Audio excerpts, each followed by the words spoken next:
Test Drive with Graham Fletcher.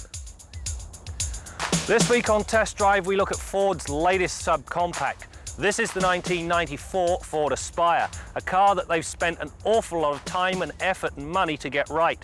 Have they succeeded? We'll have the answer for you at the end of this week's Test Drive.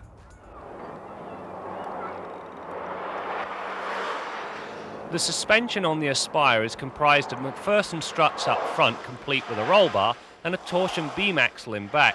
The degree of on-road comfort is really quite surprising. Large bumps are swallowed in stride, and the level of harshness over the small stuff has been well controlled. On the skid pad, the Aspire fared reasonably well. When pushed, there is a degree of understeer. Push it a little harder and the tail begins to hang out. At first, this sensation is more than a little off-putting. Once you get used to it, though, you can actually put this characteristic to use. If I were to purchase one of these little buggies, the first move would to be upgrade the rubber. While the Yokohama steel-belted radials provide reasonable grip, I think the tail-happy aspect of the handling characteristics could be brought under control with slightly larger tyres. Now, the bodywork will allow a bigger tyre. Under the hood is a 1.3-litre single overhead cam engine that benefits from the use of sequential fuel injection. Power is rated at a rather meagre 64 horsepower and 74 pounds-feet of torque. Both the idle quality and engine noise are reasonable. Only when you get further up the rev range does the engine begin to protest. During the test, the automatic version returned an average fuel economy of 31 miles per gallon or 9.1 litres per 100 kilometres. If you stick with the manual tranny, the fuel economy shoots up to a much better average of almost 40 miles per gallon. While you wouldn't want to drive the Aspire on the highway because of its diminutive dimensions, for round town use it's near perfect.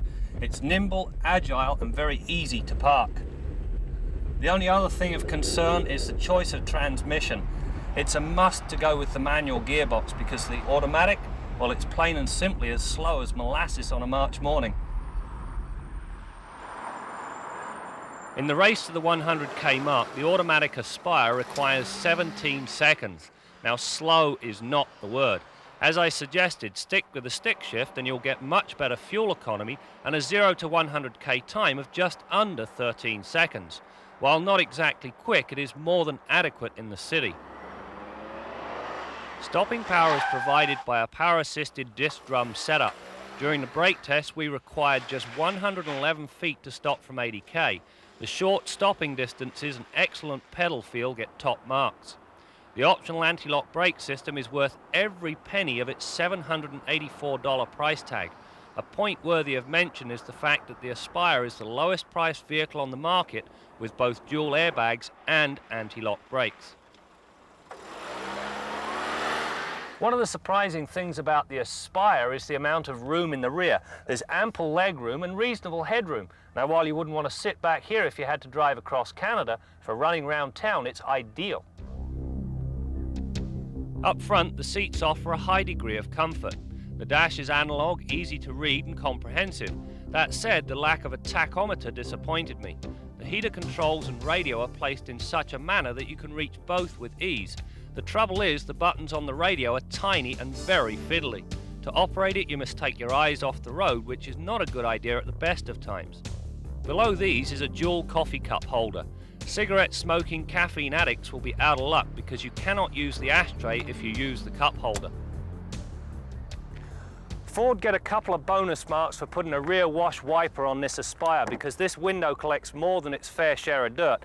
However, they lose those bonus points for a couple of real bonehead moves. First of all, this catch sits right at eye level, and believe me, when you bump into it, which I've done a couple of times, it truly hurts. The other thing, the location of the washer bottle. It'll be a miracle if you get any washer fluid into there. I'm prepared to bet more than 50% of it ends up in the wheel well. My quibbles aside, the Aspire is versatile. Even in the base 3-door model, you get a privacy cover and 60-40 split folding rear seats that tumble forward for maximum cargo capacity. The silly thing is that in the more expensive 4-door version, you don't get the tumble forward feature. Well, that's it for this week's test drive. Believe it or not, you can get the 3-door version of the Aspire complete with dual airbags and ABS for under $12,000. Now, with a cost that low, I think you're going to find a lot of imitators in the subcompact market. And oh yes, to answer the question I posed off the top, Ford's time and effort was very well invested in my view.